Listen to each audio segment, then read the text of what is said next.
Do what, man? Do you know what I'm Do what? talking about? Do what? What? There's no Dude, going on. what? What? Alright, Come on, dude. Come on, be straight out, dude. What?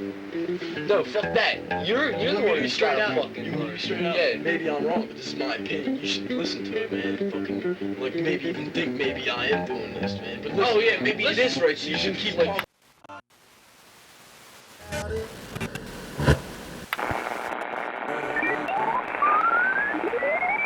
Blue Wolf and Friends presents Camp Here and There.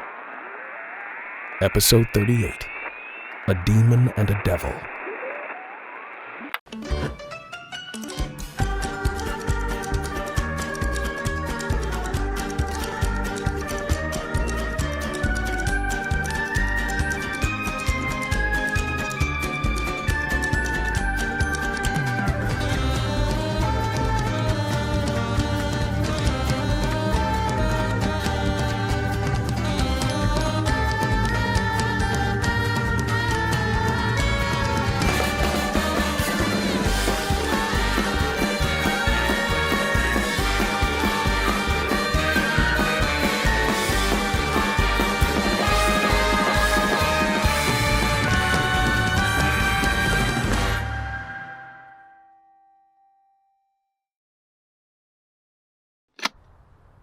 Something about the world today can make a boy feel a bit insane.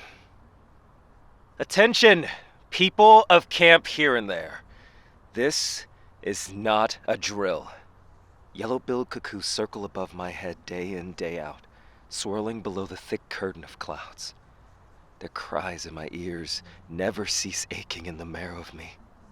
And as the black clouds roll in from the east, clawing through the sky like the claws of an angered lioness, ripping at our murderous, endless clarity with a vengeance and hunger, one thing is abundantly clear.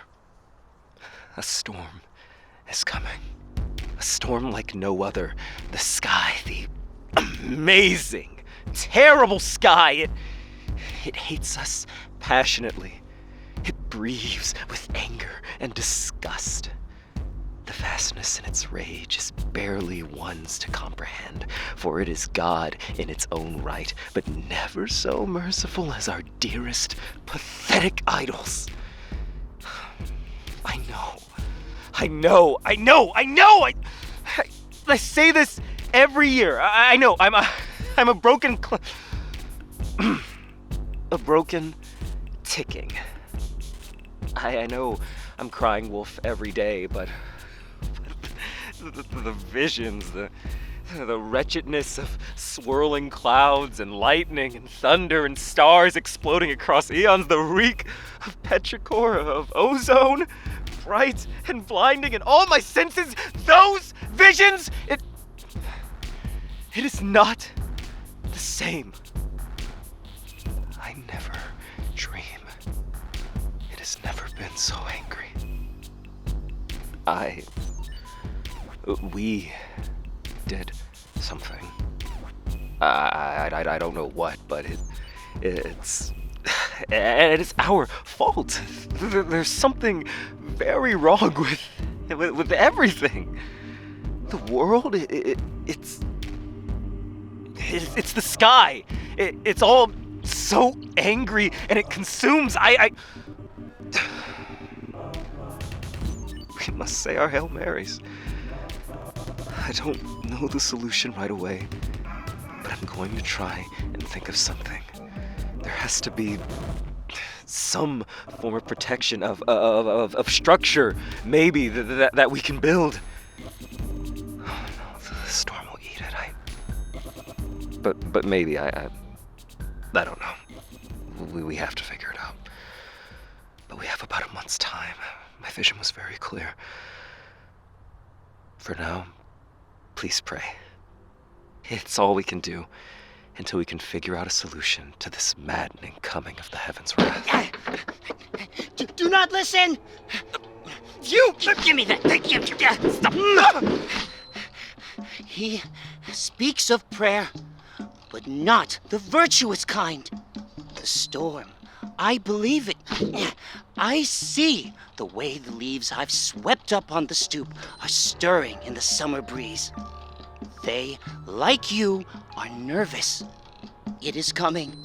But is this not a perfect opportunity? Why, the mother has never better put us to the test. This is a wonderful coming of salvation. We are saved. Oh, we are saved.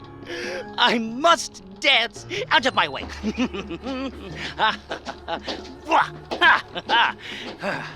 Listen to me, children.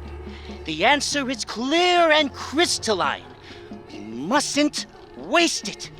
We must die so that we do not die. A second coming. Yes, like our dearest mother, breathing from still tissue on her fertile soil, birthing, rotting.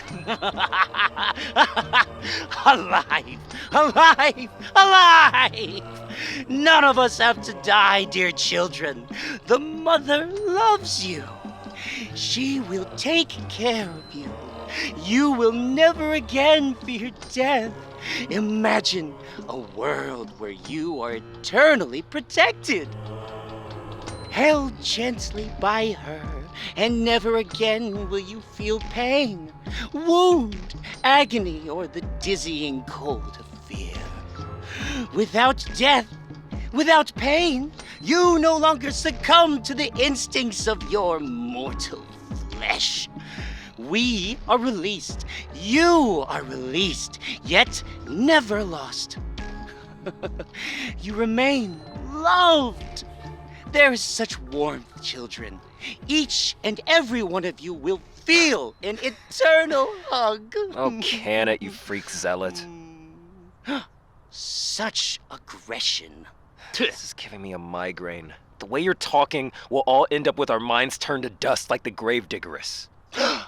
Do not speak of our mother with such sacrilegious foulness. Well, you don't have an answer. Ha! Your lack of faith is offensive. You will feel eternally love, always love, because you have no need for other thought. Weren't you listening? Man! Come on, get up. Hey! I'm not gonna ask you again. I had important things to say. Ow. Stop touching sake! Good morning, little baby gnomes. Sorry for the early, rude awakening before breakfast. I had chosen to join the foray in our lovely morning nature hike, but I suppose leaving my post, as always, summons nothing but chaos. But poor Rowan. Once again, he's having a hard time with his meteor-phrenic visions of terror. I've been medicating him, but I imagine the high dose he's been taking has given him an intolerance.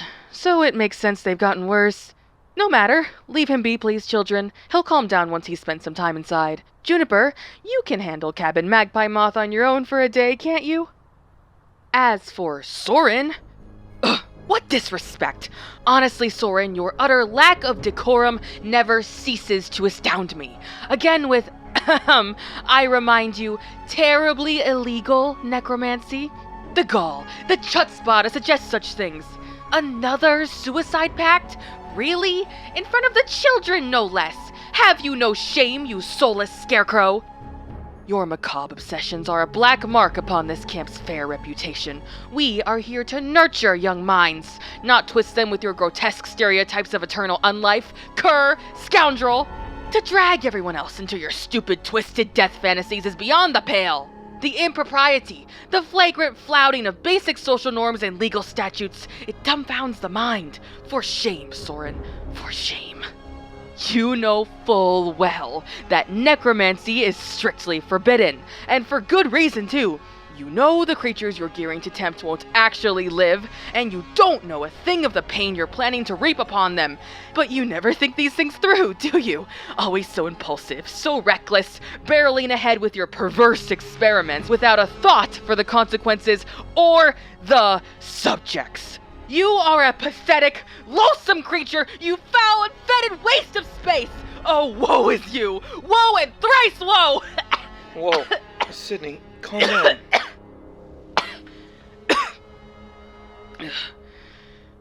How I long for the days when Camp Here and There was untainted by your constant, morbid machinations.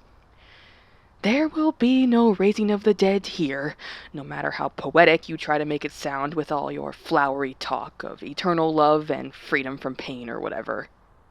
Heavens below, what immortal suffering. Anyways, where was I? Oh yes, there is an urgent issue. The time is 8:72 a.m. and the sky is a dusky gray, with, as Rowan mentioned, a smattering of storm clouds. But never mind that, we have pressing matters to attend to.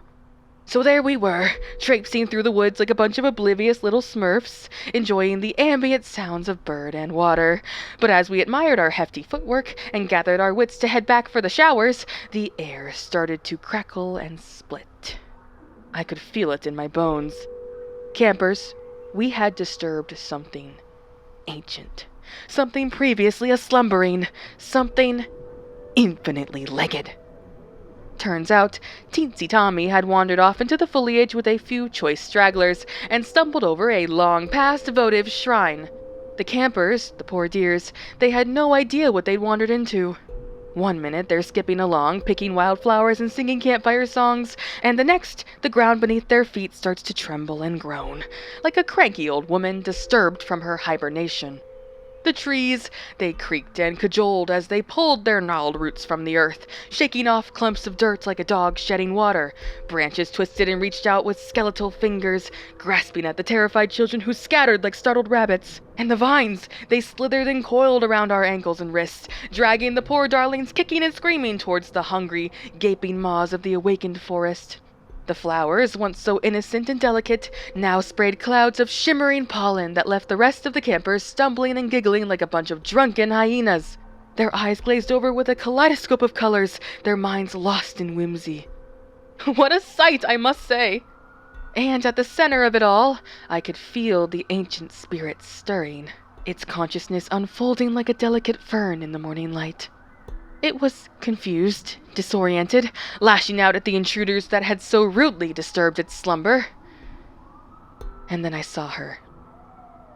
A spider. Oh, what a magnificent creature she was! A spider of gargantuan proportions, her iridescent carapace shimmering in the dappled sunlight. Each of her 8 eyes glimmered with a shifting vibrancy. They swirled together, refracting light and color. It was as if a mad artist had taken a paintbrush to her face, creating a masterpiece that defied the law of nature.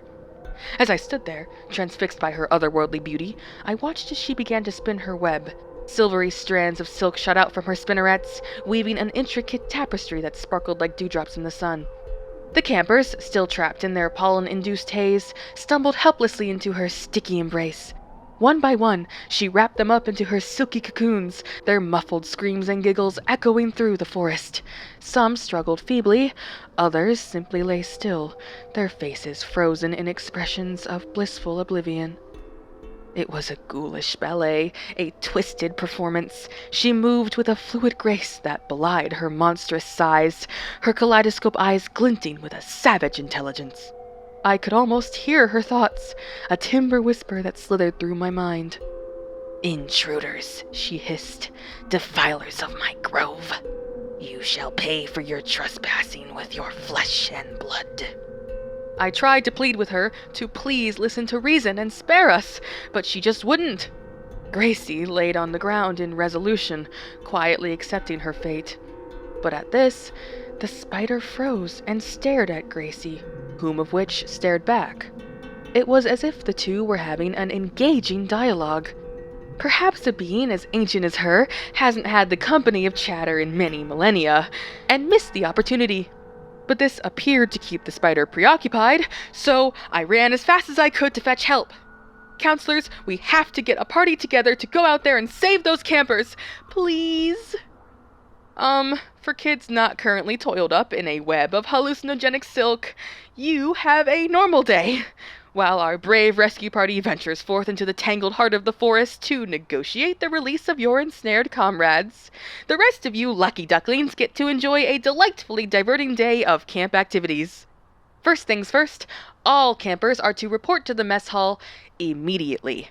And stay there. We'll take a head count to see who's accounted for and who's still trapped in the clutches of our arachnid adversary. Salem will be sure to handle that. And on the agenda today for you all, arts and crafts. We'll be making string art, the art of weaving string onto a canvas, and the canvas is typically the corpse of a mountain goat, to evoke idolatry and feeling. Go on.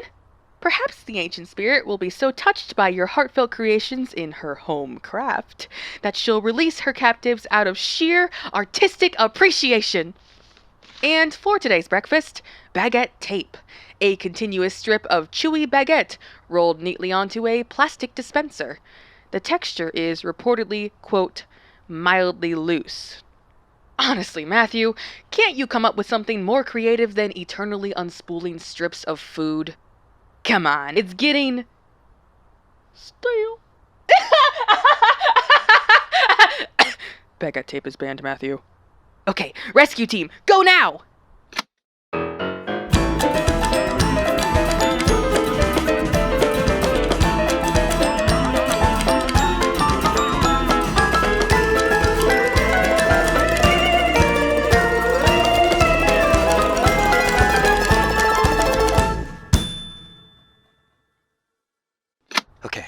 Okay. I think I have a plan. I'm an idiot to not have thought of it sooner. We should reinforce the tunnels below. They're strong, covered by the sturdy earth. We have some time, and if we make them flood-proof, I think we really have a shot at just... Nonsense! Oh my God! We mustn't waste our resources this way. I'm going to kill you. Here's what we will do, children. With the time we were gifted, we will build a church. Made from the bones of our fallen brethren, as a tribute to our mother. We will die within the beautiful bones and be reborn evermore. Do you ever stop with this song and dance? You're one to talk, a typical weatherman. Oh, is that your best insult? I do not need to insult you. It's unbecoming. Listen, Soren, I'm just trying to get a game plan together and keep us alive. And you keep on barging in and getting... Just stop it. Oh, no. We I thought... thought you were getting a rescue party together. And where's the short one? Sydney. Both of you are acting like middle schoolers. Rowan, this is literally a yearly problem with you. You talk about some big tempest catastrophe all the time. Well, yes, it rains knives. Yes, the butterflies are drinking your blood. Yes, some nurse in a carnival mask kidnapped my boyfriend. It happens. The last thing you ever need to do is catastrophize to our camp body. Wait, nurse? And you, Soren. He was a nurse? How do you Just know that he... get out! Yeah, I never. Lousy microphone. Your ever faithful reporter here again. I hope you all are enjoying Twine Time. Myself and a few choice adults are en route to rescue our poor comrades from the clutches of that arachnid queen. The forest sure is handsome. But even amidst such splendor, danger lurks. The ground beneath our feet is alive with hidden perils. Roots, twisted and knotted like the arthritic fingers of a crone, threaten to take opportunity and trip us unwary tourists. They always have quite the laugh about it, too, darn things. Thorny vines, green and sinuous, reach out to snag and bite, leaving behind painful blue wounds. And let's not forget the insects. The air is abuzz with their incessant drone, a symphony of chitin. Chitin. Chitin. A symphony of chitin. Beetles scuttle underfoot, butterflies, their wings painted in patterns of gold and scarlet, flutter past our heads. I wonder if any of them like the taste of AB negative. I don't think it's a good idea to say that. I need to brag about having the rarest blood type, or I'll die. Jedediah, you want me to die? Technically, the rarest blood type is RH. Yeah, I know, it's Vortex M. Yeah, that's it. Hey, Sydney, I thought of a way we might be able to stop the spider. Oh, Jesus. We'll challenge the spider to an arm wrestling match. Loser has to release the campers. No. I bet I could take her. Easy peasy lemon squeezy. Just give me a chance. I'll show that overgrown bug who's really boss. Joshua, you idiot. You die. Yvonne, come on. Actually, wait. This might be a great idea. No! We need a plan with a a modicum of sense, perhaps we could appeal to its better nature. Offer it a tribute of some kind. Spiders like flies, right? Maybe we could, I don't know, gather a bucket of buzzers as a peace offering? Offer her. Sorry. Bucket of flies. Pathetic. What we need is a true sacrifice. A small woodland creature, perhaps a squirrel or a rabbit, slain and presented as a token of our respect. Why is something dying always your answer to everything? I'm speaking in the tongue our world clearly reflects. Blood for blood, life for life. And after her feast, we'll return the creature to the living. Absolutely not! Oh, spare me your self-righteous drivel, runt. You're clearly jealous of my prodigious skills in the romantically necromantic. Runt? Your stature is unbecoming. I'm taller than you. Always the high and mighty one, aren't we? You don't know the first thing about necromancy. You all doubt my abilities, yet you've witnessed it firsthand. It's simple as quiche. A blood sacrifice, a pinch of bone dust, and huzzah! You will all finally see that I am correct in our proper way of salvation. That's not how it works, you egomaniac. Necromancy is a delicate art, requiring precision, composure, skill, and above all, respect for the subject. You cannot just slaughter innocent woodland creatures. I think you'll find I love and respect my subjects deeper than you could possibly fathom. Each rabbit, each squirrel, each precious life offered up becomes one with the Great Mother. Their essence intertwined with forces your pedantic mind can scarcely comprehend. Can't you see it? This is the perfect chance to show you all the true power of love. Imagine it, an unselfish creature, its life force willingly given, rising from the grip of death to serve a higher purpose. Each sacrifice is a cherished gift, anointed with my tears and consecrated in the purity of purpose. Their spirits are elevated, their mortal flesh transcended. Is that not the very essence of respect? No, it's an irresponsible affront to the laws of man. Laws? What laws? The ones imposed by a society too scared to grasp truth, too weak to do what must be done. I reject your feeble laws, runt. I have peered beyond the veil and glimpsed the sublime truth. Through sacrifice, we conquer demise itself. We become as her servants, shaping flesh and spirit. Can you not see the beauty in that? You're like a child smashing toys together. False! You have no idea the responsibility that comes with it. You think it's all blood and bone dust, but there's so much more to sacrifice. And I suppose you fancy yourself an expert, don't you? The great Jedediah, oh master of the necromantic arts. Pray tell, what deep secrets have you gleaned beyond this cosmic tapestry? Nothing. I just have some common sense. Sydney, will you tell him that necromancy is not what he's saying? That it's an expression of esteem, not some cheap parlor trick to be trotted out for your own aggrandizement. No, Sid boy, tell him that I am right. You must kill to love. And what I am doing is true love. I am the one here with experience, after all. Choose your next words very carefully. Tell him that I'm right.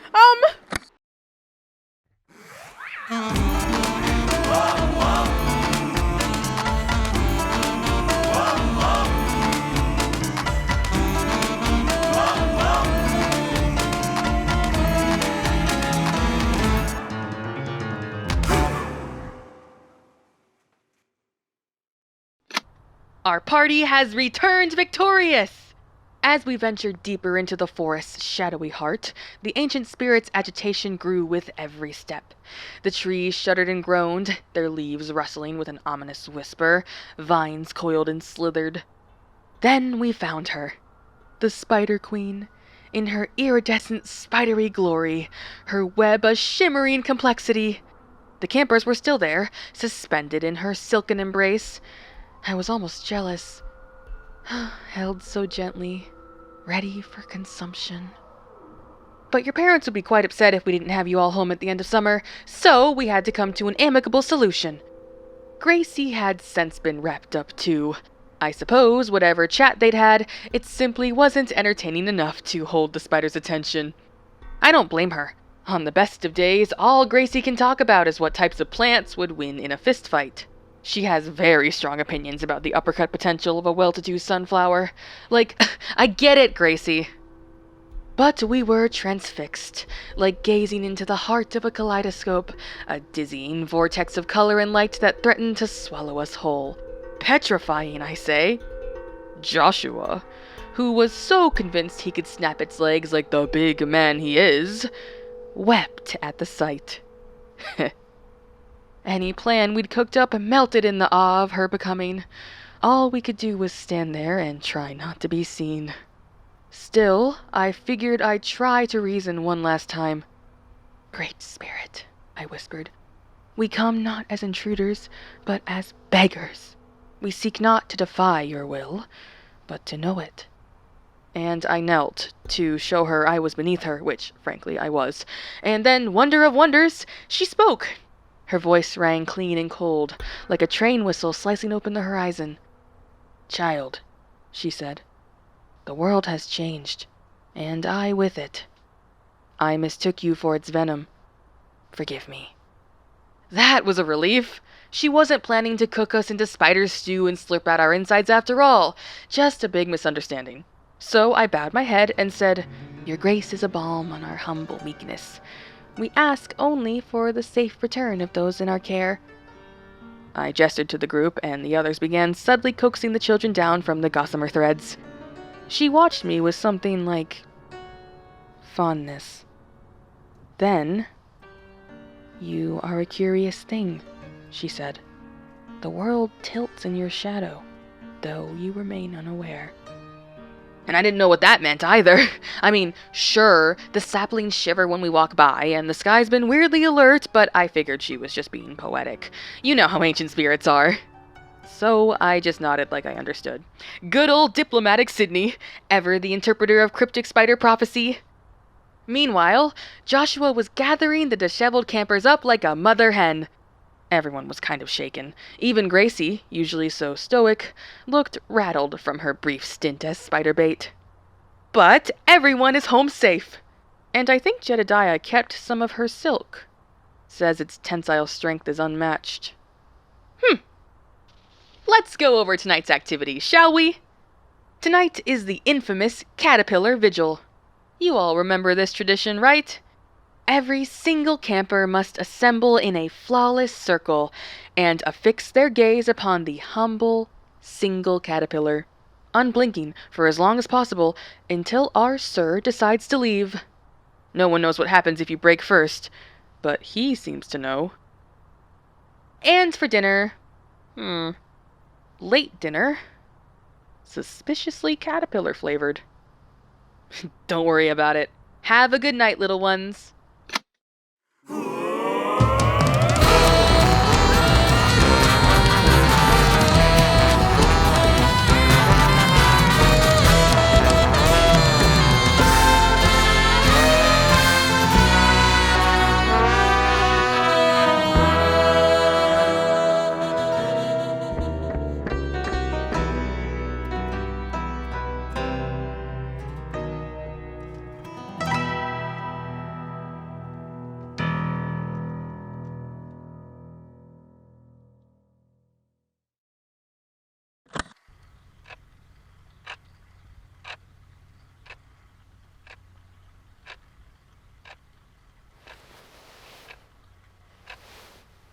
Would you still love me if I was a termite? No. What the hell? Your non-cerebral nervous system wouldn't have the chemical processing power to remotely connect with me. What exactly would there be to romance? Okay, well, what if I could talk or had my same personality? No. It's me in there! You're a termite. You'd be gross. We could still be friends, but I couldn't kiss you. You are so shallow. But I'd keep you in a terrarium and give you twigs or whatever termites eat. You're terrible. Or I'd just get rich off my incredible talking termite. You would use me for monetary gain? And social power. You're making me want to cry. Come on, you'd never be a termite. I'm only teasing. Yeah, I know. Termite.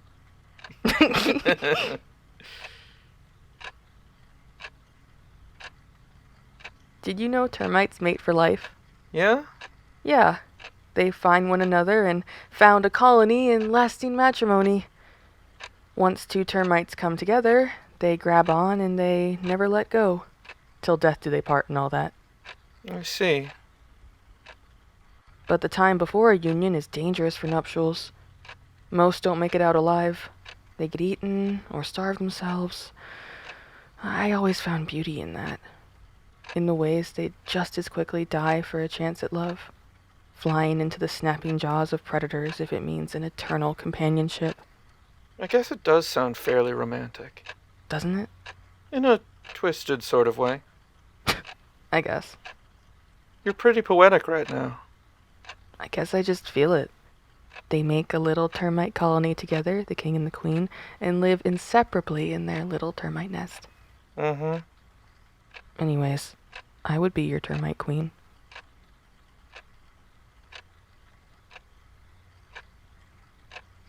What happens if one of them dies? Nothing nearly as romantic, I think. I see. I love... You make me so happy. I'm so... I guess... I want to... I'm really glad I get to hold you, Sydney.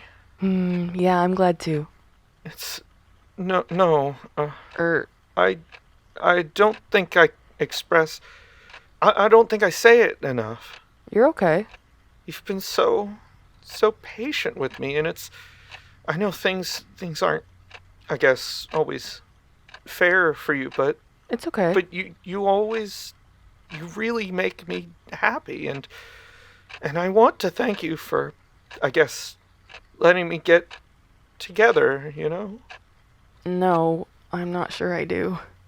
I've put you through hell. Oh, hey, it's okay. You don't deserve it, and... I'm okay. You're so soft and squishy. I think you may have had a bit too much wine. You're like a marshmallow. Okay. And I love holding you. Yeah, I know. No, I'm sober. Yeah, but don't drink anymore. Oh, okay.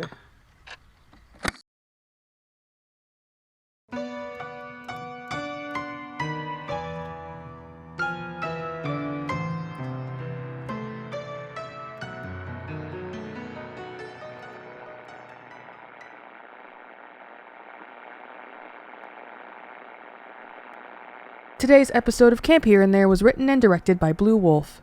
The role of Sydney Sargent was performed by Blue Wolfe. The role of Jedediah Martin was performed by Voicebox Vance. The role of Rowan Chow was performed by Corey Wilder. The role of Soren Baltimore was performed by Mikee Joaquin. The role of Yvonne Marley was performed by Emily Safko. The role of Joshua McKeith was performed by Ty Coker. With original music composed by Will Wood and produced by Jonathon Maisto. Additional music composed by Kyle Gabler and Another You. Dialogue editing by Emily Safko. Sound design by Blue Wolfe and Another You. And a special thanks to patrons for making this possible. Special thanks to Barkhide, Runaway Rider, Zigzark, Joseph Kindop, Spider Gaming, Eli Hayes, Misty, Fernanda, and Renity. To join them and to get behind-the-scenes content like bloopers, development notes, early access to episodes, interactive events, and more, visit the Patreon at patreon.com/bluewolf. You can also join the official Discord server to connect with fellow listeners and discuss the latest episode. Find the link in the description of today's episode. And finally, if you'd like to support the show and ensure we can keep going, the most meaningful thing you can do is to help spread the word. Thank you for listening to Camp Here and There. And remember, 2.7182818828.